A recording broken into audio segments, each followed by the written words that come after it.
The Battle of Britain is about to begin. Deep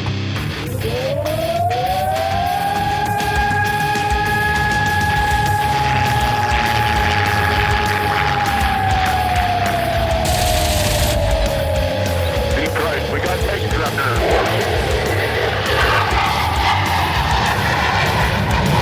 Let's follow a range on deep right.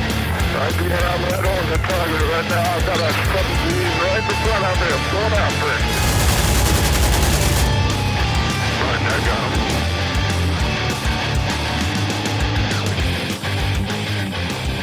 Welcome back to the Lead Pursuit Podcast. I know, but I don't even know what we've been talking about. Other games, other crap. It's been a series of weeks that we haven't necessarily recorded. But the good thing is we had the birthday of the world's finest fighting force. No, Brett, not the United States Army Rangers. I'm sorry. But the United States Marine Corps earlier this week. So I think I've recovered from the hangover. Matt, you had a hangover as well. Oh, yeah. So yeah. Oh, yeah. So I think we've both recovered. But other than that, Brett, how have you been doing? I've been good. I'm gainfully employed, and it's draining my soul. Well, I get it. It's really hard for you working for Thunder from Down Under to find just, fulfillment out there, whoring yourself out on the dance floor for dollar bills. But that's all right. It's a the job. dancing's fine. It's the constant time dedicated to the photo shoots that's just, It's just wearing you out, wearing you out. Well, Matt, how have you been doing, man? Oh, October is rough and November's not looking any better. Yeah.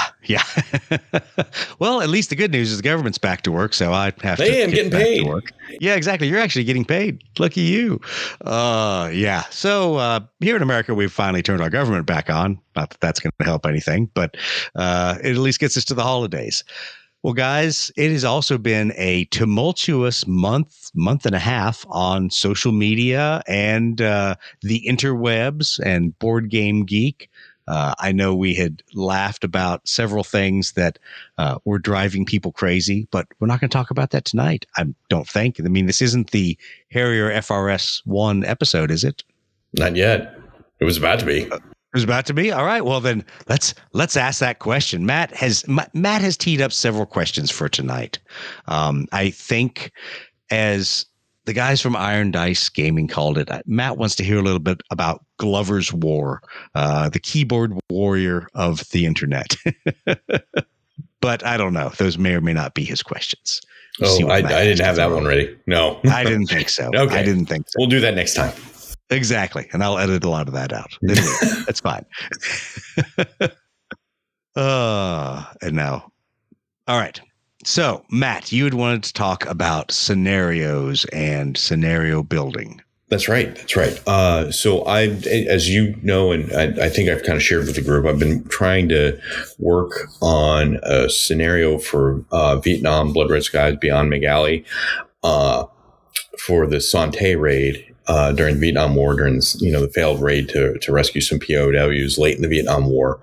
I've been doing some research on that, and through looking at that, I'm like, okay, how do you craft an aerial scenario? Because there's a lot to kind of unpack there in terms of everything from like numbers of actual aircraft on the board to victory objectives, to just like where do players start, to something even as simple as like, is the game I've chosen appropriate for the scenario?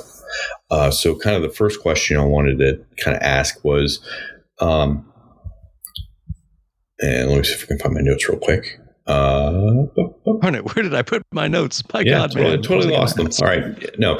So the first question was really like, at a base level, is there a functional difference between crafting a historical scenario, for example, when I'm working with Sante, and crafting a historical scenario that maybe could have been, could have happened, or maybe taking a historical scenario and then making kind of the Ship of Theseus type thing, where you've replaced all the parts so much that the scenario is no longer recognizable. Functionally something different. Yeah, something exactly.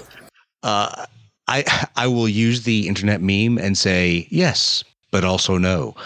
So yes, they are very similar in how you start.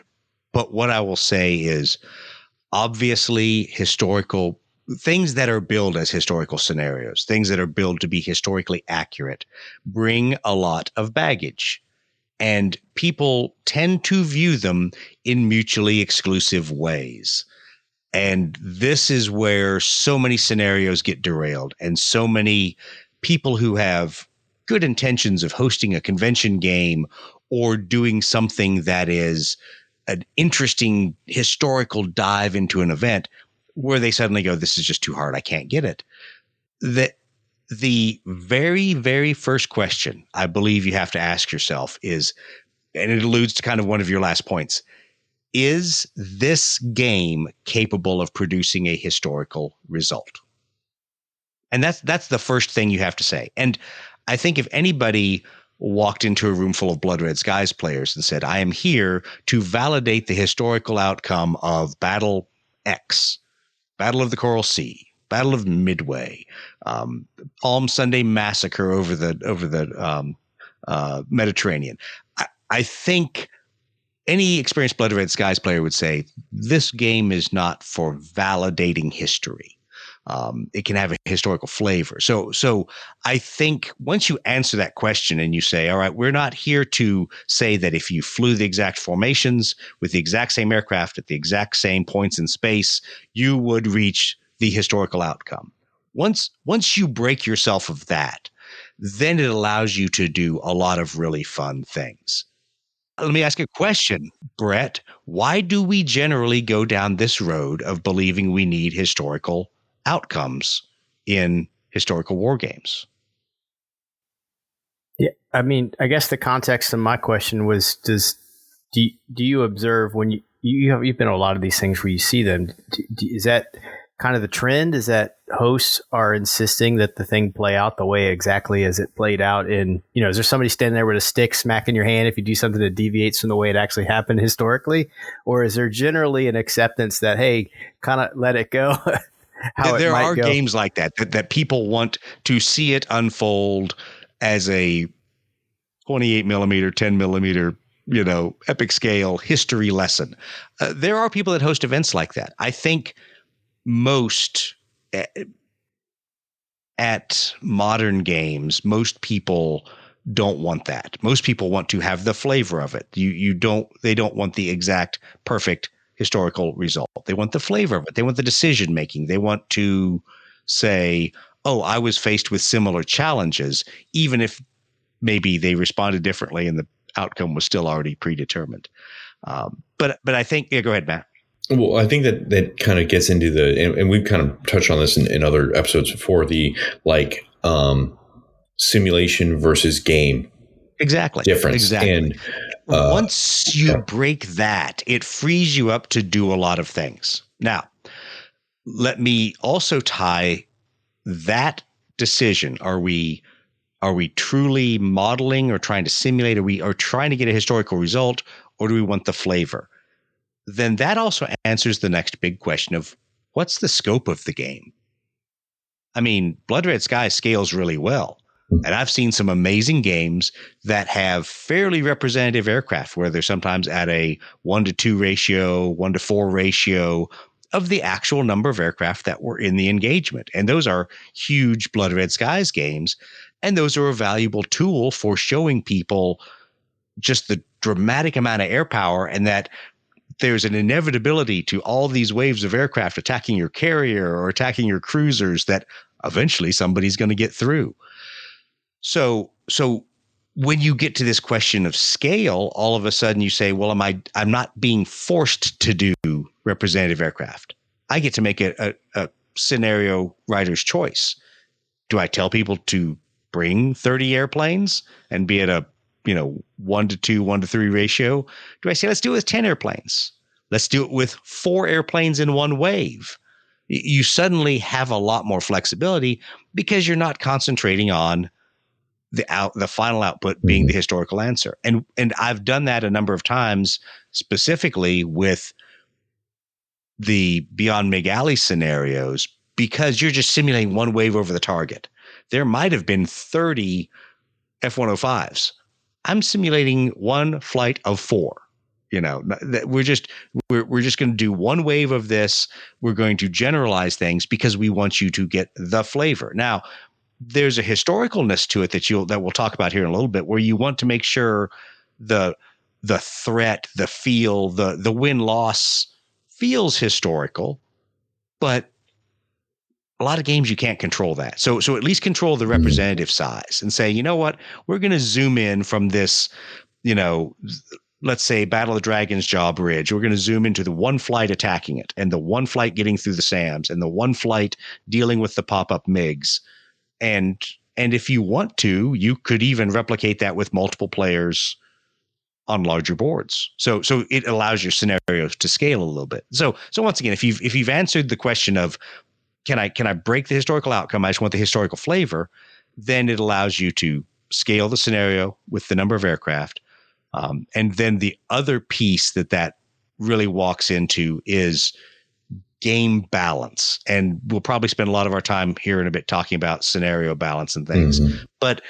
But if you realize something is thematic, something is historical, something feels right, sometimes you don't care if it's balanced or not. Sometimes you say that is I want the player to have to do that. I want the player, even though the ranges may be wrong and the layout on the board may be wrong, it's the decision they had to make historically. My musket didn't reach, so I have to use artillery to actually influence those guys in an American Civil War scenario, or in Beyond Mig-Alley.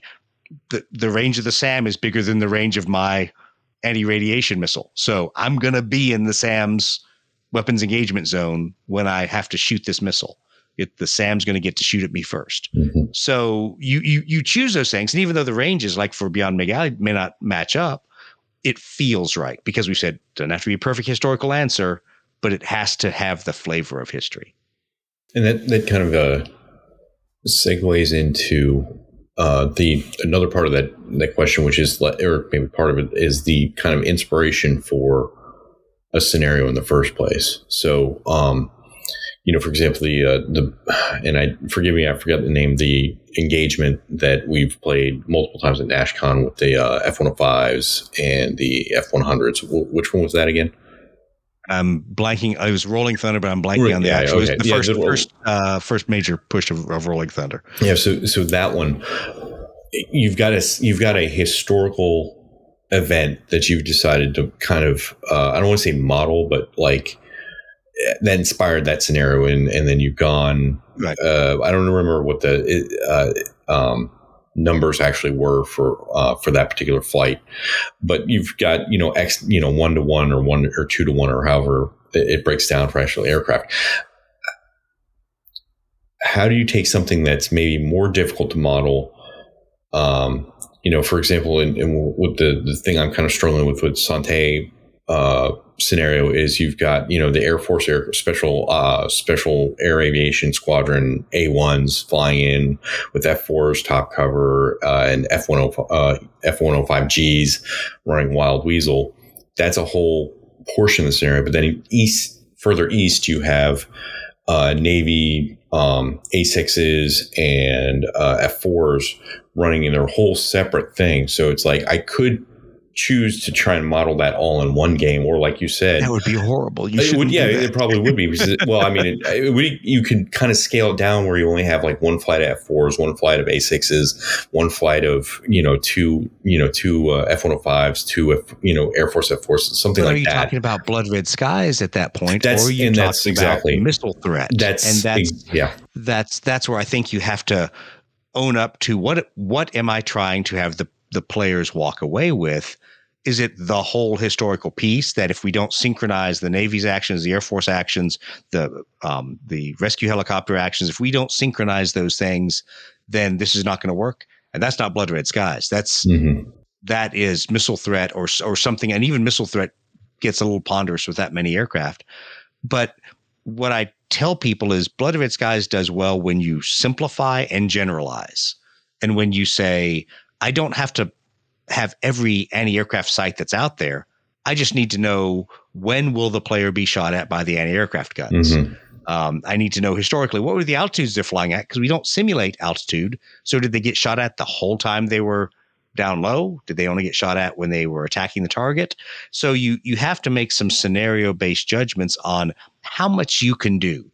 And I think it is a common problem of scenario developers, especially for convention games, to try to do too much stuff.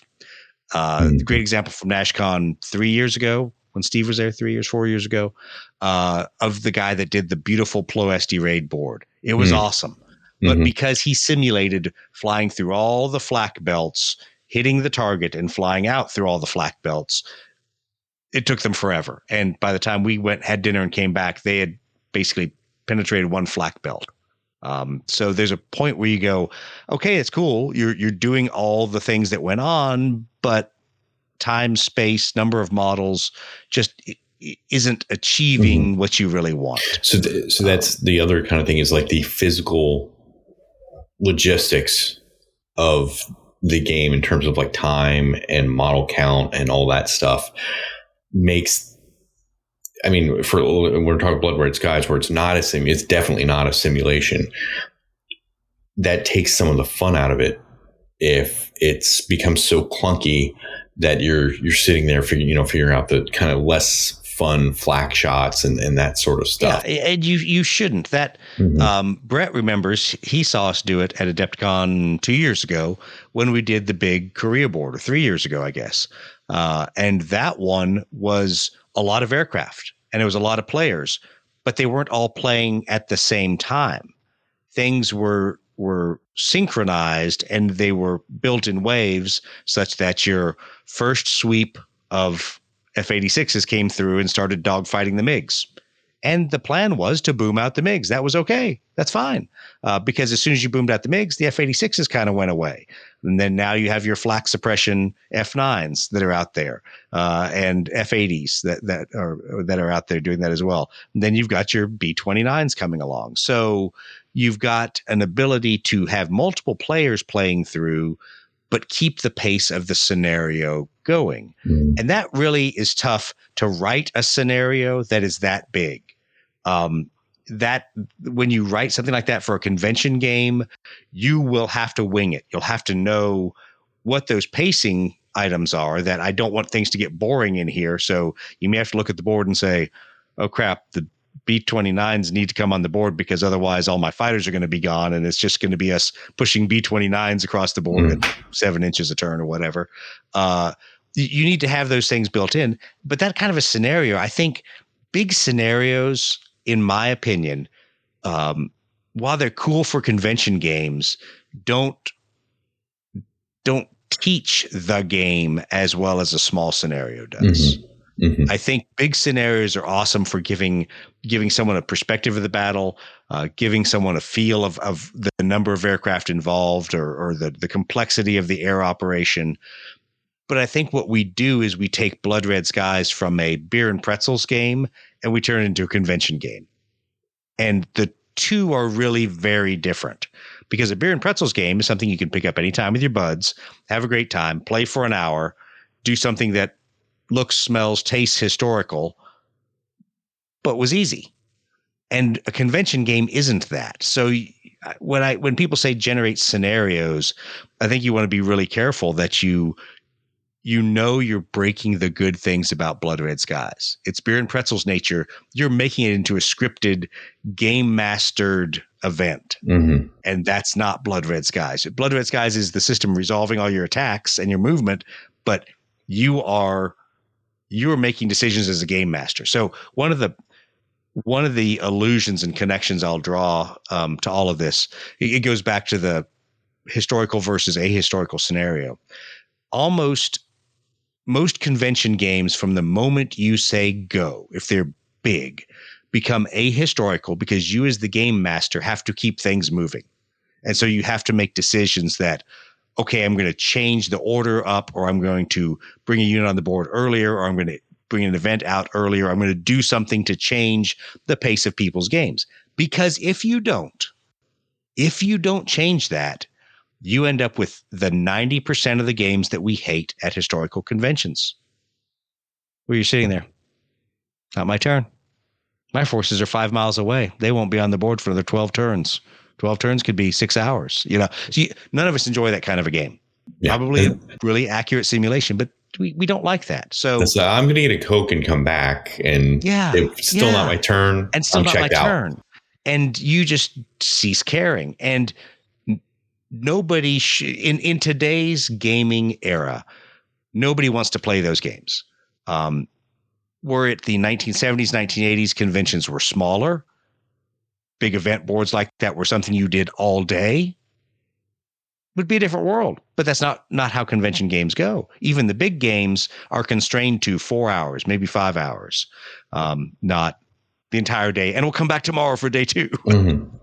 So that actually, juxtaposing the normal, like you and I, when we used to do pickup games on Wednesday with Blood, or what it actually ended up being is just testing a whole bunch of different Blood Red Skies rules.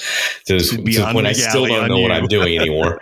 But to juxtapose the Beer and Pretzels game with the convention game to campaign games, because I imagine those have especially with your Tactic Coil, Aeronautica stuff. Knowing that that's a campaign, knowing that your players have characters that they want to see grow and don't necessarily want to see die, how do you incorporate some of the more role-playing elements into scenarios when I mean, you probably don't care about it. I would ask the other guy in the room, because he was doing aerial game role play before I did. When you and Steve did the predecessor to the campaign system, when you did Iron, what was it called? Air Medals and Iron Crosses.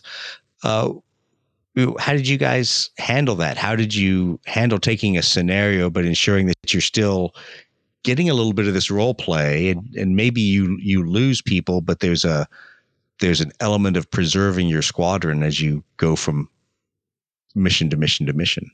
Yeah, well, we had in that construct specifically, we had aircraft and personnel replacement mechanics, but maybe more directly to your question, Matt, about how do we deal with characters that you would occasionally lose, because that's a bad feel, right? Mm-hmm. And it would happen. Oh, look, there's my ace. we had the infamous saving throws built in there, So, especially if it was somebody that had ranked up, if you will, right? Mm-hmm. That they got more buffs towards those saving throws, if you want to call them that.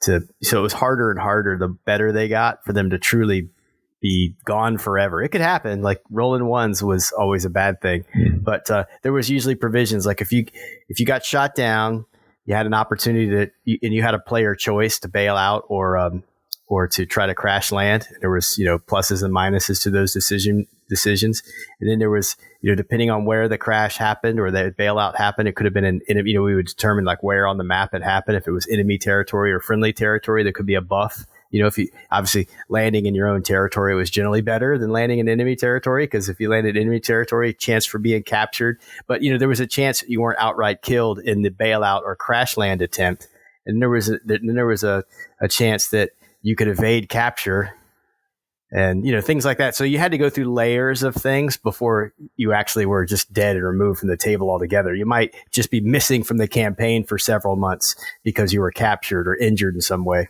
So were those features built into individual scenarios, or were those just kind of across the board for the? Yeah, no, that was more of like a component for the entire. No matter who you were, it was just kind of built into the way you guys play. Evolved it over time. I mean, it started out, and it certainly wasn't in the first iterations as detailed of a matrices of options of things where you could save yourself or at least have less of a chance of dying, as I recall. Yeah, we built that in as we played, and it just we kind of bolted on different mechanics to make it more fun like that. It started out far more casual and then turned into a thing like, man, we want to keep playing this for a long time, but I want to make sure that like this guy has a chance to make it to the end. Okay, well, let's see. That's how, those are some of the ways conceptually we came up with that. I'm always amused when people get very attached to their player characters. I mean, I get it. Like, having Steve played. was joking that I guess he had one particular character that had been around for a long time, and he's like, if this guy gets killed, man, I'm gonna have to take a bereavement day at work. This is gonna be a bad day. That's great. Well, and that's an interesting feature when you talk about saving throws. The infamous, I hate saving throws. I don't play games with saving throws. There was another interesting discussion that I watched today on YouTube where people were talking about how they like those saving throws to go down. Do you want it to be the player character agency? Your pilot has to do something and you have to roll the dice. Do you want it to be, okay, I'm going to say I'm going to bail out, but I'm bailing out over enemy territory and I was wounded. So you have all these modifiers that build in to the, okay, and I'm going to chuck the dice and the dice decide for me.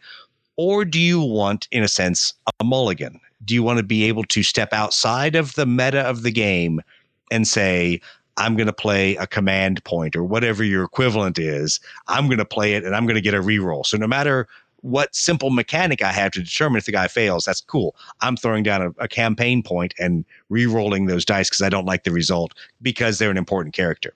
Some people make the point, and it's not a right or wrong kind of answer thing. It's just what feeds people's desire to play historical or narrative kind of games is they're like, I don't want to step out of character. I want, as the guy who's flying the airplane, the guy or gal flying the airplane, to make all my decisions and then let the dice do it.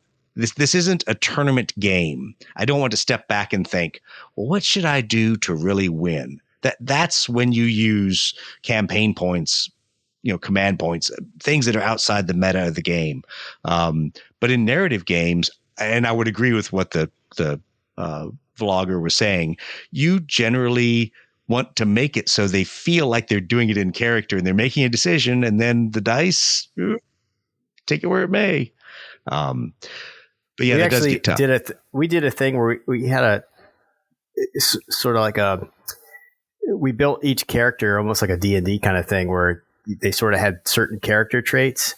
And I don't know that we did this a whole lot, but we did that entirely so that, well, it had downstream mechanic potential with, interacting with other people based on their character traits. But also we thought it might be kind of interesting if you were at a decision point, like, man, I wonder, do I try to do this risky maneuver? Do I do this other thing? And then, if it was kind of a choice, well, you could look back on that character. Oh yeah, he's aggressive and, he's just a dick. He's going to do that thing. Or no, he's like, more conservative or whatever, right? Maybe. So that might help you make the decision that's in character, if you will. So we had fun with it like that. Yeah. So for your all's campaign, were you just, picking scenarios out of the back of the airstrike book, or not? I guess it would have been the airstrike book. It would have been the first. No, I guess it was airstrike, right? Yeah, it was airstrike. Yeah.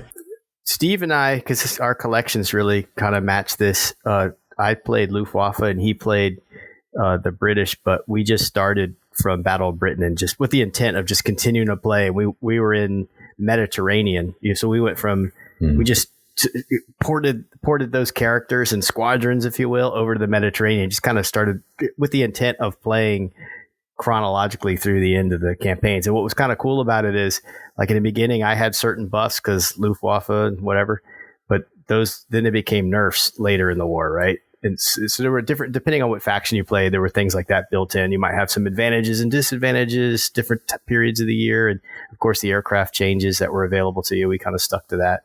So it was fun. Okay. But yeah, we just started. That's how we started. But the thing was designed so you could pick any historical segment, any faction, and just go at it.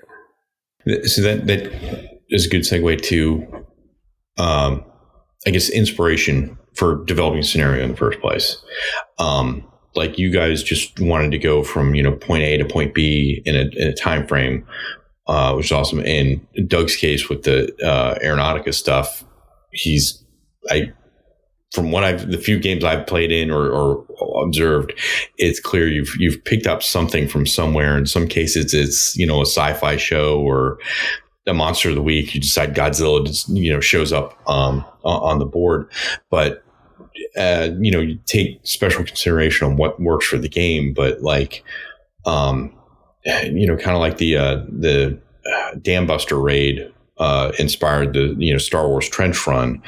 Where do you guys find the best place to inspire the scenarios that work for? Let's just talk about, I guess, BRS or AI. Like what works and doesn't work, or is that how long does it take to make something work for the game system you're working with? I'll let Brett answer that one first. Because I think his answer is going to be easier than mine. The first thing I thought of wasn't even an aeronautical game. It was a Warhammer thing. It was purely because of aesthetics. For a long time, there were two things I always wanted to do with 40K. One was a Operation Gothic Serpent table. And I have a whole army new in box I haven't even painted with the intent of making, Bravo Company 3rd Ranger Battalion with little birds and everything, fighting chaos minions or whatever. But purely aesthetic, really. And the other one was when I was a kid, I guess I was probably like 12 years old, maybe 13 years old. And I got the Castle Grayskull playset. I always wanted to have a Castle Grayskull table with like, I all of us do at this age now. I think I saw a guy had done a 3D printed Castle Grayskull, and I was so envious, man. Well, there's that He-Man war game out there. Yeah. I don't know who's making it, but it exists. Yeah, I saw that. Yeah, that's being done. So, and I'll kind of piggyback off what Brett said. There's when I was doing specifically Taxilla Coil or its predecessor for Aeronautica campaigns, it was always a very visual thing for me. I was like, what do I want the players to see? What do I want the board to look like? What do I want the terrain and that interaction to be? And then that drove me down really building the scenario. Now, some of those things were historical mirrors. So one of our episodes in Taxilla Coil was the Battle of Roberts Ridge. It was taken straight out of Afghanistan, 2002, Takur Ghar, that whole piece picked up and transplanted into Warhammer 40K Aeronautica. And it would, even the episode before and after were pieces of the Battle of Operation Anaconda, all 40K'd, but with the same, and I bring up the term historical lessons. They were we're landing on top of the high ground and we haven't suppressed the high ground. How do we think that's going to work out for us? So it was an attempt to do something historical, but put it in a less confrontational, less emotional kind of setting, which is doing it in sci-fi.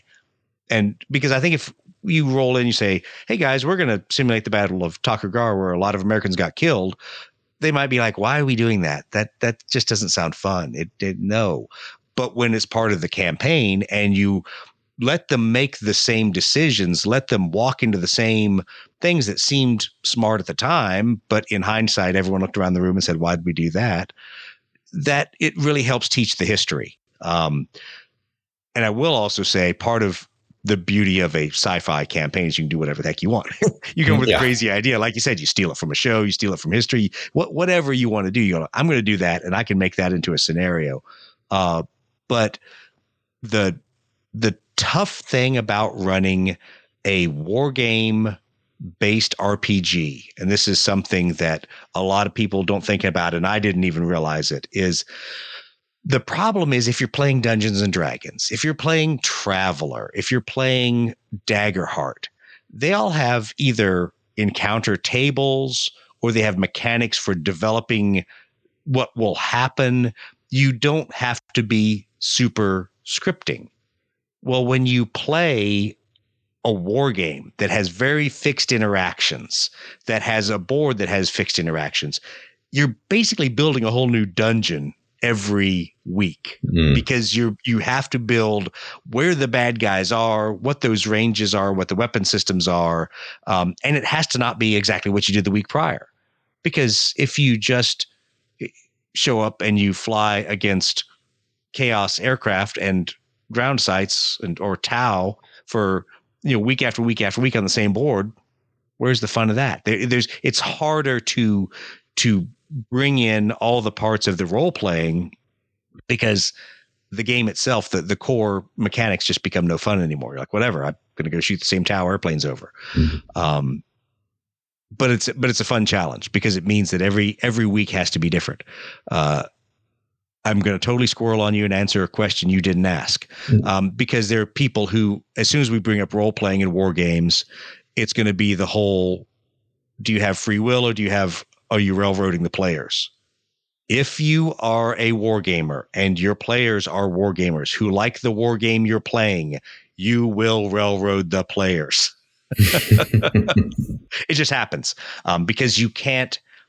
If they have perfect free will, then they're going to choose to do something that the models aren't there for, the rules don't support, and you're going to find yourself winging it, and that sucks. And you don't want to wing the whole thing.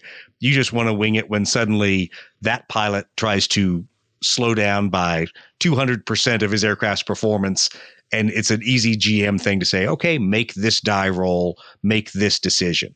Because the same thing happens in historical scenarios. Someone is going to do something in a historical scenario you did not account for. And you hope they do, because that's kind of why we're doing this. It goes back to question number one. We're not doing it to say, if I do actions A, B, and C, then the conflict ends exactly the way it did in the history books. No, we want people to say, what would I do sitting in that F-105 faced with MiG-17s diving all over the place from me? And I think I'm trying to remember who it was that was the fourth F-105 pilot on the board that was like, fuck it, I'm pickling my bombs and running. There's a point of this has gone from, hey, let's hit the target, to, hey, let's try not to die. And they made a very un-war game decision, but that was the historical decision. This is now not a tenable scenario. I'm going to get rid of my bombs and I'm going to run. So there's a lot of those things that you'll deal with when you do campaign games that are even going to be more out of the box, and you will just have to make a ruling. And when the guy did that, I'm like, yep, I actually am now going to award you victory points for surviving. That was not part of the victory point matrix starting on, but you made the decision to jet your bombs and to get out of the fight. And that's based on the situation now. That's what you need to do. So you have to have that flexibility, or the flex to real time change the rules when you see an impending unfun moment. So you may realize in the game, as you have balanced things out or picked stat lines for aircraft or picked threat capabilities, you may be like, wow, they've rolled 4 dice and not gotten a single success for like the last 4 attacks. I need to come up with a real quick game master input that gets them either more dice or allows some modifiers or something to make this have more fun to it.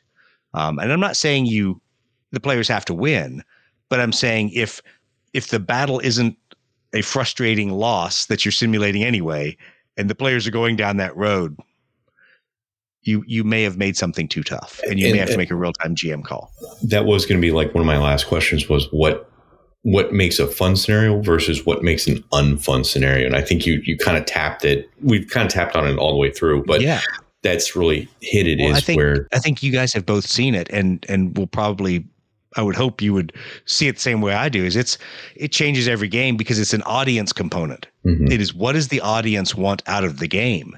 And I think we've seen it several different Beyond McGalley games specifically. People want different things out of it. And for a while there, I was very reluctant to pick a single scenario that we were going to play that day, because the people that would show up might all be people that wanted to do air to air, and nobody wanted to do a ground attack scenario. And so it for the first couple iterations, when we would do convention games with Beyond McGalley, it was very much, okay, I'm prepared to do all of these. What do y'all want to do? But then I did realize that if you put a very specific description in the scenario and you carved out those roles, all you had to do is make a real-time decision about player balance. So here's where that happens. For the last couple HMGS conventions, we've done the 1972 Dragon's Jaw Bridge strike. Now, we've done it as different parts of that strike. Sometimes the bridge is important. Sometimes the air-to-air is important. And that always changes based on who's around the table. So the first time we did it, everyone really cared about the air-to-air. And there were a few guys that wanted to do the air-to-ground. So because I had more air-to-air pilots, there were more people flying a small number of aircraft, whereas kind of one guy was running all the attack pilots together. One year I ran the attack pilots myself because everybody wanted to do air-to-air.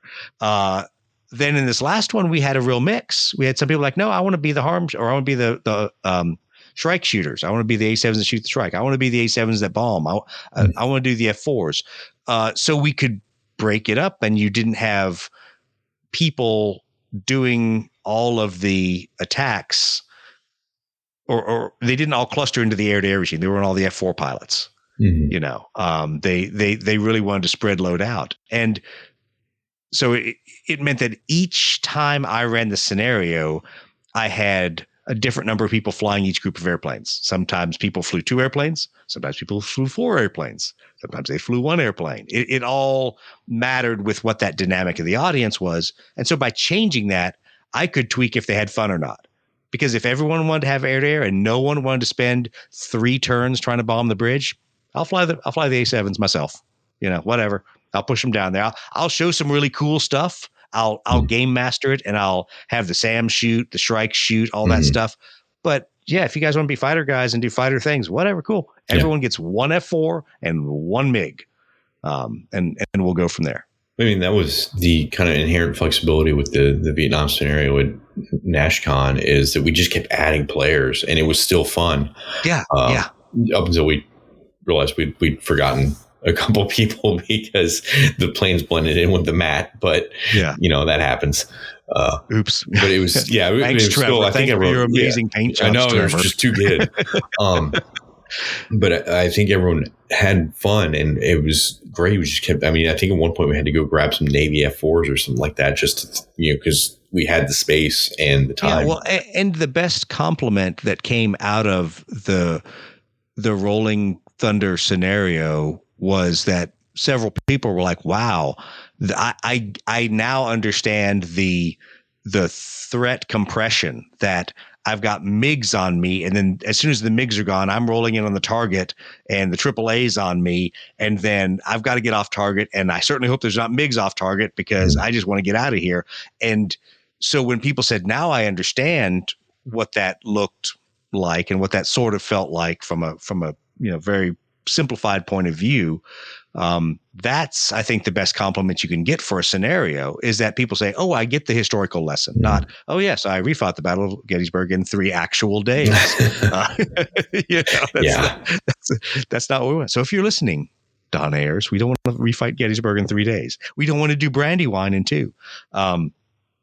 But there's a lot of ways you can get to that point. And I think it all goes back to my first point.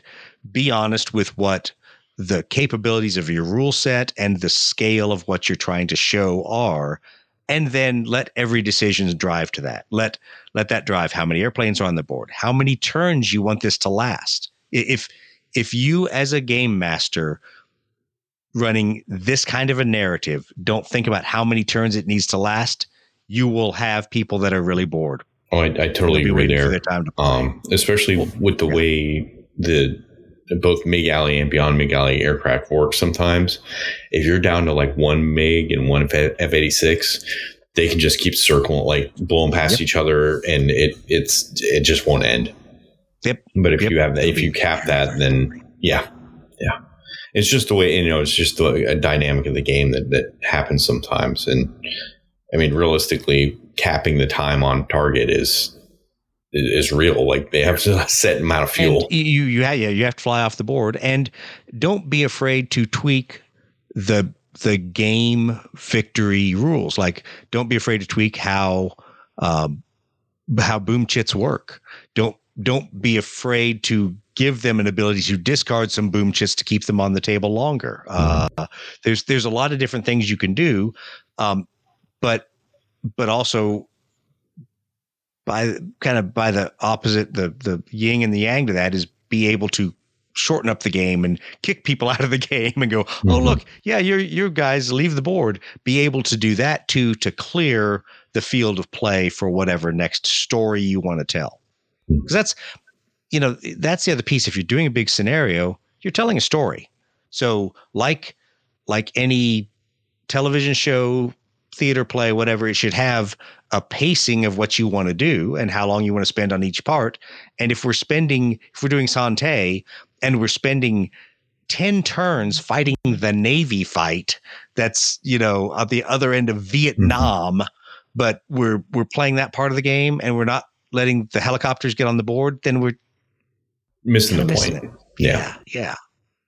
Brett?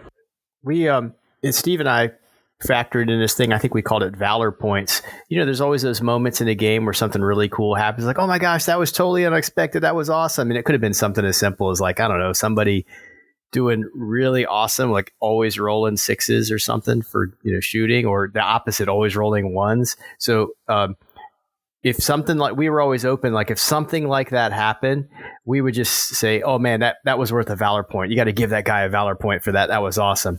And then we would use the Valor points later in the game, like in the post game wrap up, as a buff, or, might count towards an extra chance, increasing your odds of, getting something favorable, like a replacement of some kind or something like that. But it could work the other way too. Like, oh man, that guy sucks so bad, you got to give him like a negative Valor point, that kind of thing. So that was kind of a fun little thing we plugged in there that kind of helped make you give you, I don't know, some sort of intangible credit for, or I guess it was totally tangible, but give you some kind of credit towards something unexpected happened that was fun in the game.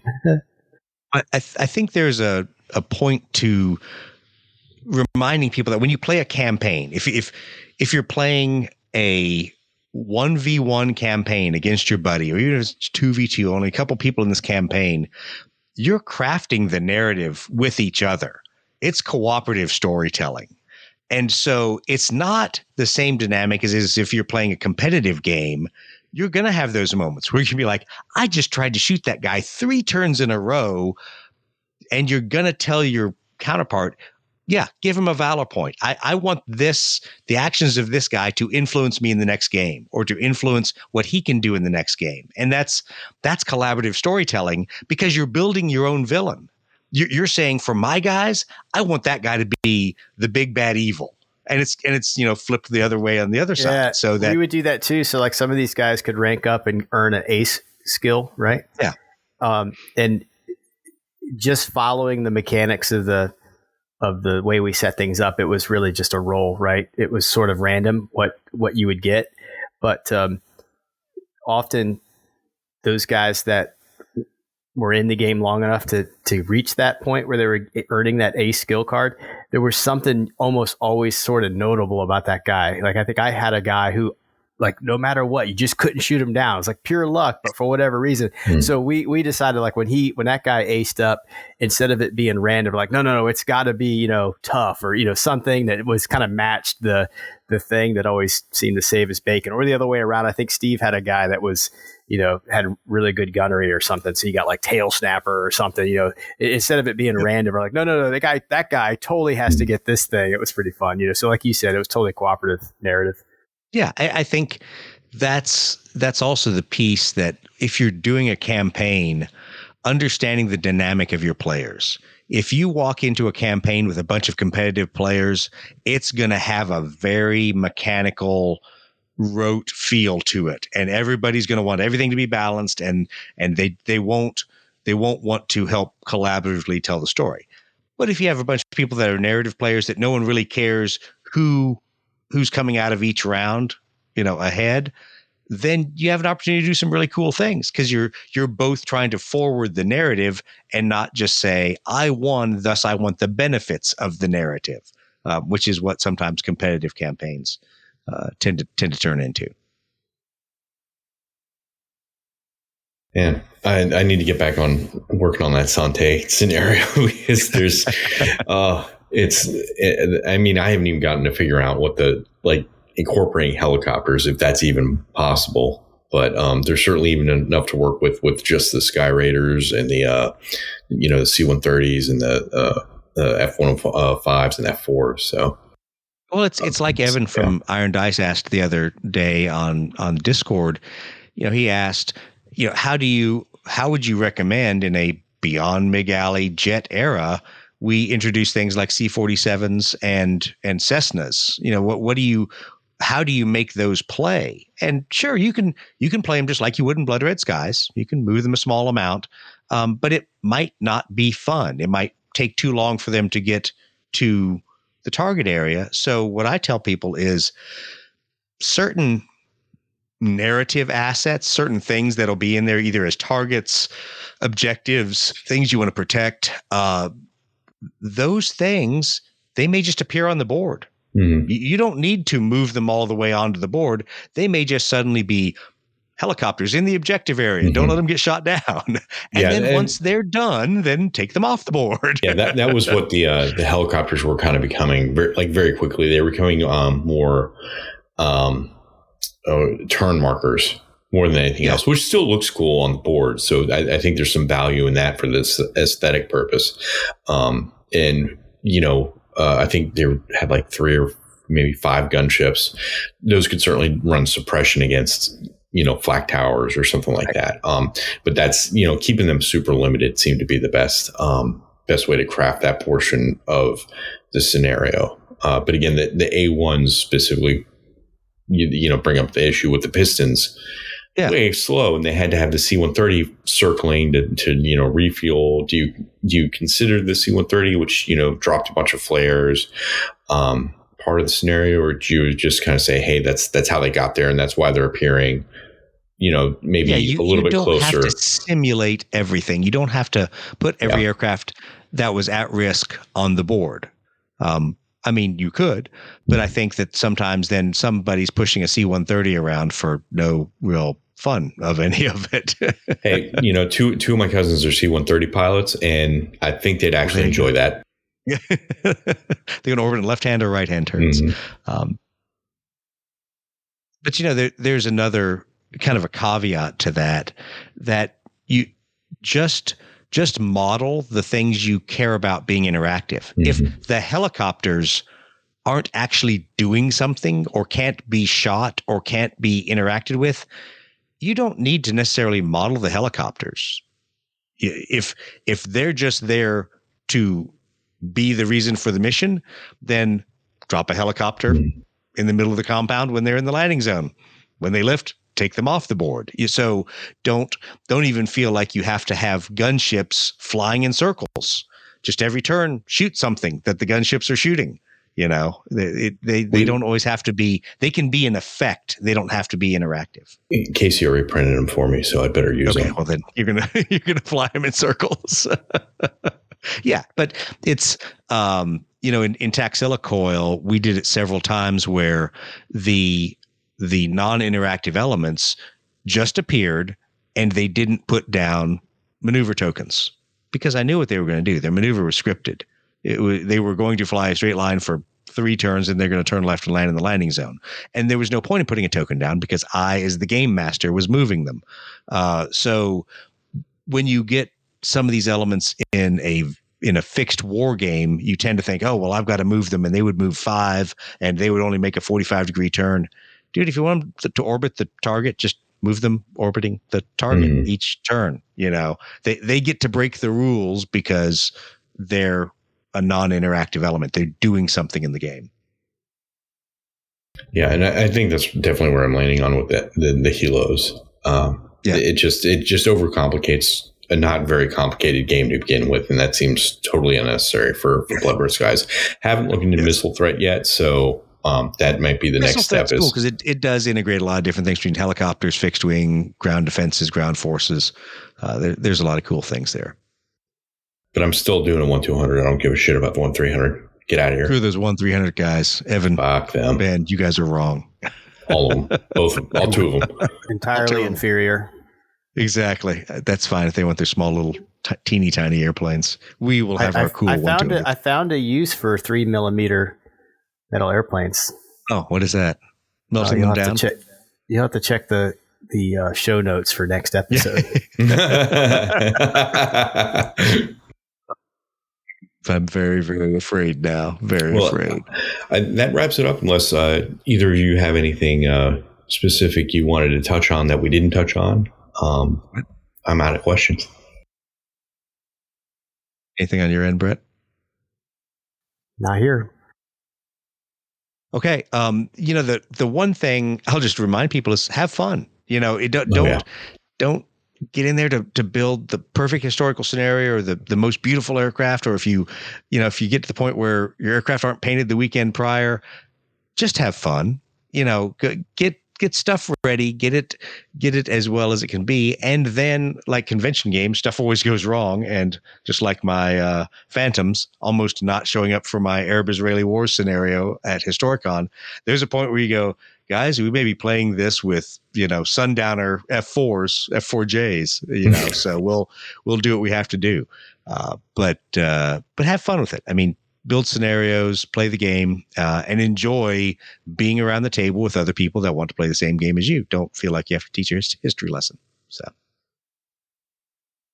well, with that, I'll leave everyone to the key important things to remember, which is to like and subscribe to the podcast. I don't have to say support our Patreon because we are not out here begging for money, but I would like to remind people that at least as of today and for another 5 days, we have a sale going on where it is commemorating the Marine Corps' birthday, 250th birthday. So 25% off of all of the 3D prints. Please help us clear out our old stocks of 3D prints so I can make Chris print more airplanes in 2026. We've got Broncos. We do have Broncos. I just packaged an order of Broncos the other day. So yes, Broncos, F-111s went out the door. An EB-66 went out the door to somebody. So yeah, there's people buying little resin airplanes. But thanks to everyone who already pitched in for the sale. Those dollars that you buy little airplanes from is what funds us going to Adepticon, Nashcon, putting on these events. So I super appreciative that you guys have done that. So thanks for buying a lot of little airplanes so that you have things to play at these conventions and we can travel to conventions and put on our show. With that, I guess I should leave with, are we adopting Steve's outro line? No, we're not. I can tell the look from Matt, we're not. So I will say, keep climbing for advantage.